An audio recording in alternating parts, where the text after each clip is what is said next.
Group B, England, Iran, USA, and Wales. 4 sides in this group, all in the top 20 in terms of the FIFA rankings. So take that for what it's worth. England, of course, Euro runners-up, unbeaten over the course of World Cup qualifying, scored the most goals as well, but in fairness, a lot of them came against San Marino and Andorra. But hey, that's still a statistic that they can put up on their wall.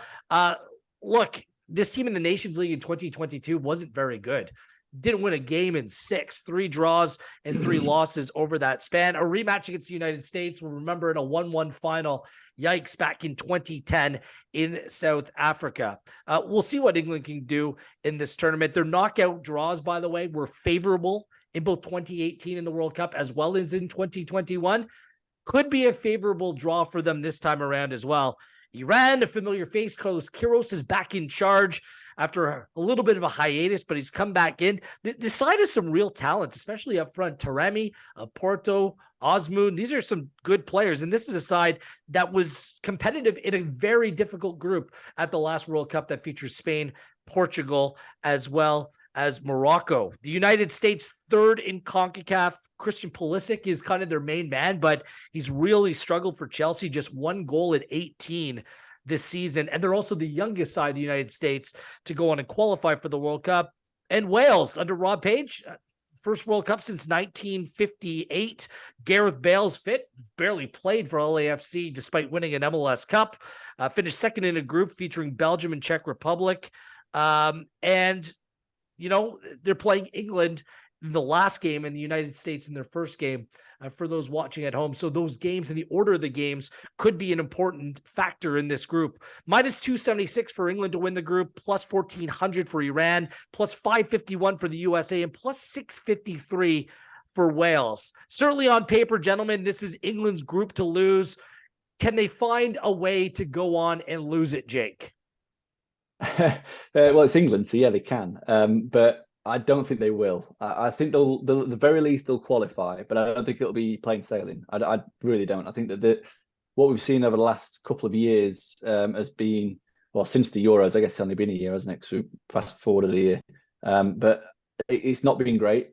And I think that Southgate had the opportunity with the Nations League to rest his star players. He chose not to. He chose to play them all. So you've got added games that perhaps weren't needed for the likes of Kane, Rice in particular, who played a lot of football now. And yeah, for me, the main thoughts heading into the tournament for England is, what kind of system are we going to play? What kind of brand of football are we going to play? Because the last 2 tournaments have been based on strong backlines and game management. And I don't think that'll suit in this group in particular, because I think that Wales and Iran will play tough to beat in particular. They'll play very deep and try and play on the counter-attack. And that will probably need a changing system, a changing formation. And I'd like to see that, because we've got unbelievable attacking players to choose from, have England. It's just a case of Southgate trusting them and changing tack. But I, for one, wouldn't be backing them at that price to win the group, because I do think it's quite an even group. Even Iran, I think Iran look a big price to win the group. I'm not saying that they're going to do that. I just think the price is huge. And for I guess a pro-Iran kind of bet, I would be looking at backing them plus 1.5 on the handicap against England. We can get that at minus 139. I don't think England will beat Iran by a couple of goals. If you think back to the last World Cup, England drew Tunisia in the first game. Everyone thought it was going to be very comfortable, 2-0, 3-0, and it was the last-minute winner required. And I can see something similar with this Iran team, who will be very well set up under Carlos Queiroz. And I think they draw with Portugal in the last World Cup and just narrowly lose to Spain. So they against good opposition, have shown what they're capable of. So that will be my play. Of the teams to qualify, I do give the USA an edge over Wales. I do think that they could be at plus 102. Wales are just so reliant on those forward players, particularly Bale, to make anything happen. Dan James, Brennan Johnson's good, but is he this good at this level? Not too sure. So yeah, I like USA to qualify, and yeah, I would be taking Iran with a 1.5 goal start in that opening game. Simon? Yeah, I mean England as well. You look at the reliance on set piece goals as well in recent tournaments. The last 2, the World Cup, the Euros, 9 of their goals came from set pieces. And you also look at their defence, Dyer, Maguire, Stones, perhaps, and the likes of Iran, the likes of Wales are going to look to counter. They're going to look to sit deep and counter. And if England can get exposed with those three central defenders up against two pacey forwards, kind of on the counter, then there's potential for them to be hurt. And I think as well, as I say, England, 9 of their goals at the Euros came from set pieces of the 12 goals they scored. So if they don't score those set pieces and they're playing against very organised, very disciplined defences, are they going to be able to break them down? Now, there's a lot of creative quality in that England side, of course, but they haven't really been showing it in recent months. And, you know, if we, as I say, if we see the Euros as a high point, they still got almost all their goals from set pieces. And they go back to the 2018 World Cup, the same thing was the case, you know? So I think for overall performances, and again, the results are hugely creditable. 2018, I thought England were very limited and they did very, very well with what they had. Dele Alli and Jesse Lingard attacking midfield. But I think there's some questions there. And I do think Iran are a good option. Yeah, honestly, I think this group is pretty even. And I think England will have to attack, will have to take the game to the opposition. And I think that's going to fit uneasily with Gareth Southgate's kind of natural conservatism.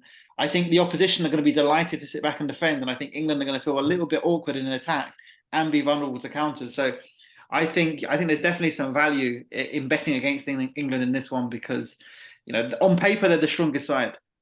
But Iran, US, and potentially Wales, and I agree, I think Wales are probably the fall for those four teams, could all get a result against England, and potentially any of them could get out of this group. So I think it's an interesting one.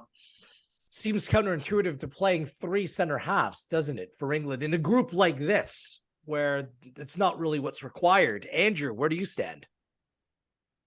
Yeah, not too much to add, really. I think Iran have got a great chance. I think at plus 330 to qualify, they stand a very good chance. I mean, with Mehdi Taremi up front, he's got 6 goals and 5 assists in his last 10 games for Porto, and he's the joint 3rd top scorer in the Champions League group stage. So when you look at the last World Cup, as you've said, they had Spain and Portugal. They got 4 points and an even goal difference. But if they've got that foundation and then they've got a better goal scorer, I think they stand a really good chance of going through. And if not going through, you can get them on over 2.5 points at minus 122. I think they've got a very good chance of hitting that, even if they don't qualify for the knockout phase. But yeah, I think they're being too underrated in a very even group, and I think they've got a definite chance of getting out of this one. I'll just say this really quickly. I think that there'll be the fewest goals in this group than any other group at this tournament. I just don't see it based on style of play.